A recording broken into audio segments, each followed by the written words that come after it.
இது நம்ம கம்பெனியோட இந்தியா குரோட புகஸ்டா சூப்பர். இதை கொஞ்சம் மண்ணில் இணைச்சிக்கிறோம், கொட்டுறோம்.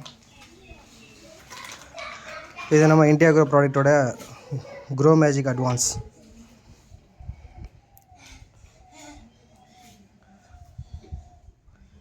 இது மூணையும் ஒன்றா சேர்ந்து நல்லா மிக்ஸ் பண்ணணும்.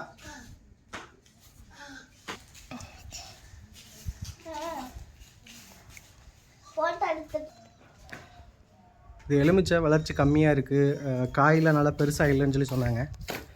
காயெல்லாம் சின்ன காயாக தான் இருக்குது, பெருசாக வரமாட்டுக்கு, அதுக்குள்ளே உதிர்ந்துருதுன்னு சொல்லியிருக்காங்க. அதுக்கு நம்ம என்ன செஞ்சுருக்கோம், நம்மளோட புகஸ்டா சூப்பரும் க்ரோ மேஜிக் கொஞ்சம் மணலோடு கலந்து நம்ம நினச்சிக்கிறோம், மிக்ஸ் பண்ணி கொடுக்குறோம். இது மாமரம், இதுவும் காய்ப்பு அந்தளவுக்கு பெருசாக விசேஷம் இல்லைன்னு சொல்லி சொன்னாங்க. அதுக்காக நம்ம நினச்சிக்கிறோம், இதை கொடுக்குறோம். மரத்தோட 3 முக்குலையும் நம்ம இந்த மண்ணை ஒரு அரை அடிக்கு தோண்டி அதில் என்ன வச்சுருவோம், நம்ம க்ரோ மேஜிக்கும் புகஸ்டா சூப்பரையும் நினச்சிக்கிறோம், கொடுக்குறோம்.